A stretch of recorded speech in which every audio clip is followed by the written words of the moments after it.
ঢাকায় আপনি গাজীপুরের মতো জায়গায় এতগুলো জমি কিভাবে কিনলেন? আপনি ওই জমিগুলো আপনি নিয়ে নেন যদি আমার থাকে। আপনার নামে এই প্রতিষ্ঠান হলো, আমার নামে যখন আপনি ছিলেন এগুলো রেজুলেশন, এগুলো সাথে আপনি জড়িত ছিলেন না, না কোনো অনিয়ম দিন। আমরা এই মুহূর্তে আছি রংপুর কারিগরি শিক্ষা অধিদপ্তরে। আমরা একটু ভিতরে যাইতে চাই, যে এখানকার আঞ্চলিক পরিদর্শক বেলায়েত হোসেন, ওনার সাথে একটু কথা বলবো। কী উদ্দেশ্যে কথা বলবো সেটাও বলবো নিশ্চয়ই। আমরা একটু কথা বলতে চাই জনাব বেলায়েত হোসেনের সাথে। আমরা যে জন্য এসেছি, যে জনাব বেলায়েত হোসেন যিনি পরিদর্শক কারিগরি শিক্ষা অধিদপ্তর, বর্তমান রংপুরে কর্মরত আছেন। তিনি এই জায়গায় কর্মরত থাকা অবস্থায় সরকারি চাকরি করেন। এছাড়াও কিন্তু তিনি 4টি ব্যবসায়িক প্রতিষ্ঠান ব্যবস্থাপনা পরিচালক হিসাবে ঢাকায় উনি প্রতিষ্ঠানে আছেন, এবং ওনার এখানে পোস্টিং রংপুরে। এটা সত্ত্বেও তিনি কিন্তু বেশিরভাগ সময় ঢাকায় থাকেন, এবং তার এই যে ব্যবসায়িক যে প্রতিষ্ঠান, 4টি প্রতিষ্ঠান, কোথাও 60% তার মালিকানা, কোথাও 70% মালিকানা, কোথাও 80% মালিকানা। 4টা প্রতিষ্ঠানের ব্যবসায়িক পরিচালক হিসাবে কর্মরত আছেন। তার কাগজ আমাদের কাছে। এই যে দর্শক, আমরা একটু সরাসরি ওনার সাথে কথা বলতে চাই। জনাব বেলায়েত হোসেন, আপনার কাছে জানতে চাইব, এই যে আপনার বিরুদ্ধে যে কথা, যে আপনি 4টি প্রতিষ্ঠানের এই যে পরিচালক, ব্যবস্থাপনা পরিচালনা পদে আছেন কিনা? না, আমি নাই, এরকম কোনো নাই। আপনি আমাদের যদি সাংবাদিক হিসেবে কথা বলতে চান, আমার অধিদপ্তরের আমার কর্মকর্তার অনুমতি ছাড়া আমরা এই বিষয়ে কথা বলতে পারবো না।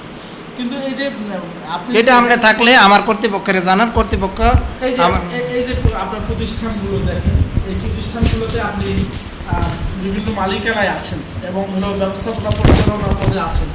এই যে আপনি সরকারি চাকরি করে আপনি কিভাবে এখানে এইসব প্রতিষ্ঠানের অস্তিত্ব নাই? এগুলো দেখেন, আপনার এই যে প্রতিষ্ঠান দেখেন, বেলায়েত হোসেন, পিতা হলো আব্দুল মান্নান, মাদার্স নেম হলো সবুরা খাতুন, 85 নিউ 32, এগুলো প্রতিষ্ঠান। এই যে প্রতিষ্ঠানগুলোতে আমরা গিয়েছি, দেখেন এখানে কিন্তু 70,000 শেয়ারস, এখানে আপনার 70,000 শেয়ার। তারপরে এটা হলো সিরামিক্স, এখানে আপনার হলো 80,000 শেয়ার। এই যে এটা দেখেন বেলায়েত হোসেন, এই যে দেখেন আপনার 5টা প্রতিষ্ঠান দেখতেছি। এগুলো প্রতিষ্ঠান, আপনি যে একটু আগে বললেন যে এই প্রতিষ্ঠানগুলো কোথায় ছিলেন, তখন এইসব প্রতিষ্ঠান কোনো অস্তিত্ব নাই। এগুলা যারা ইন্ডাস্ট্রি করে তারা আমাদের টেকনিক্যাল হিসাবে নাম ইউজ করে, কিন্তু আমাদের বাস্তবে এগুলোর কোনো আপনার নামে এই প্রতিষ্ঠান হলো, আমার নামে যখন আপনি ছিলেন এগুলো রেজুলেশন, এগুলো সাথে আপনি জড়িত ছিলেন না, না কোনো অনিয়ম দিন। আপনার নামে 4টা প্রতিষ্ঠান এবং প্রত্যেকটা। আরে আপনি কথা বলতে হলে আমার অধিদপ্তরের সাথে আমার অনুমতি ছাড়া এগুলো নিয়ে কথা বলা যাবে না। ও তাহলে আপনারা অনিয়ম দুর্নীতি করবেন? অনিয়ম দুর্নীতি হলে আপনারা তুলে ধরেন। যদি আপনার যদি অনিয়ম দুর্নীতি থাকে, এটা যথাযথভাবে আমার আপনার অধিদপ্তরের কাগজ, কিন্তু এটা অধিদপ্তরের কাগজ না, আপনার হলো অধিদপ্তরের কাগজ, এবং আপনি অধিদপ্তরের কোনো কাগজ নাই। এবং ঢাকায় আপনি গাজীপুরের মতো জায়গায় এতগুলো জমি কিভাবে কিনলেন? আপনি ওই জমিগুলো আপনি নিয়ে নেন যদি আমার থাকে। আপনি যদি মনে করেন আমার জমি আছে, আপনি নিয়ে নেন। আপনি তো একটু আগে আমার 2-3 বিঘা জমিতে আছে আমি বলছি, কিন্তু আপনি চাকরি অবস্থা কত জমি কিনেছেন এই গত 10 বছরে কোনো জমি কিনি নেই। কত সালে জমি কিনছেন? 10 সালের আগে। কতগুলো জমি কিনছেন? এটা আমার অধিদপ্তর থেকে আমাদেরকে আমাদের সম্পদের বিবরণী দেওয়া আছে, ওখানে দেখেন তথ্য। আর কার কার নামে সম্পত্তি আছে? আমরা দলিলের কপিও কিন্তু আমরা উঠাইছি, সব উঠান, গাজীপুর থেকে দলিলের কপি উঠাইছি, সব উঠাইয়া আমার যদি আমার সম্পদ বিবরণীতে না থাকে এটার ব্যবস্থা আপনি নেন।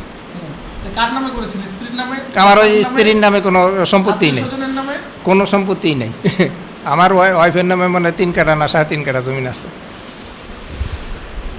দর্শক শুনছিলেন জনাব বেলায়েত হোসেন পরিদর্শক, তার কাছ থেকে আমরা কিন্তু সুনির্দিষ্টভাবে আমরা এই যে অধিদপ্তরের পক্ষ থেকে যে কাগজগুলো উঠিয়েছি, এবং পাশাপাশি আমরা কিন্তু ভূমি অফিস থেকে বেশ কিছু কাগজ আমরা তুলেছি। তারপরেও কিন্তু তিনি সরাসরি সেটি নাকচ করে দিলেন, অর্থাৎ তিনি অস্বীকার করলেন।